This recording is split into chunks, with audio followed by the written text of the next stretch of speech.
Hemant. Let's talk about a specific example. You top-lined a lot of things that you're working on there.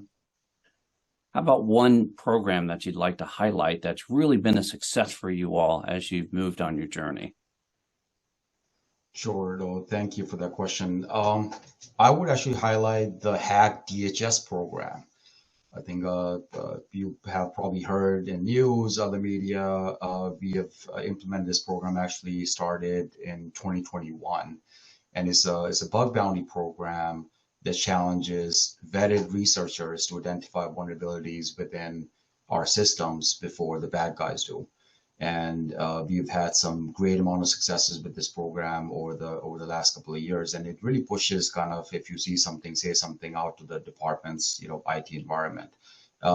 So far, I think it's safe to say we have assessed actually over 20 systems and have used this program for department-wide hunts for some critical vulnerabilities like Log4j and such that have been out. It has been extremely successful for us because ultimately come down to what it comes down to, Luke, is there's only so much kind of information that we can gather from scans or the regular processes we have right now.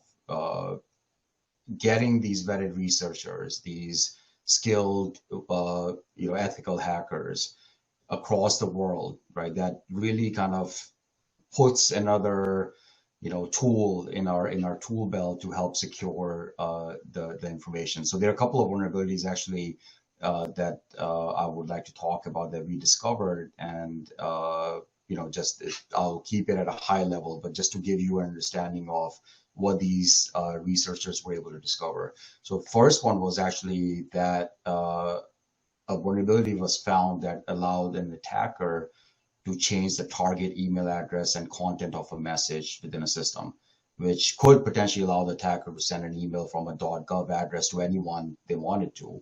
And they could include the link, and the .gov email address will bypass a lot of the security checks that are in place because it's a very trusted top-level domain. So this could have been used for phishing attempts for sure for DHS and other federal agencies and users. So this was really critical for us to identify this before it was exploited, and we were able to remediate this immediately to ensure that this didn't become a major issue. Second was, which was interesting, it was a vulnerability that we found that allowed a user to sign up for an account on a system and then able to access documents that they shouldn't have access to. We talk about the zero trust elements. Some of the other folks mentioned that as well. This is where it's so critical. But this was a critical vulnerability that was discovered, so the wrong person can get access to wrong documents, and this was easily exploitable. So again, we discovered this and immediately remediated that vulnerability. I mean, those are just two high-level examples. I mean, we have discovered a lot of challenges there, and there's no such thing as, vulnerabilities will always continue to exist. I think it comes down to how can you know about those before it gets exploited by the bad guys, right? So you need to get in front of it as soon as possible, as quickly as possible. The Hack DHS program really allowed us to do that.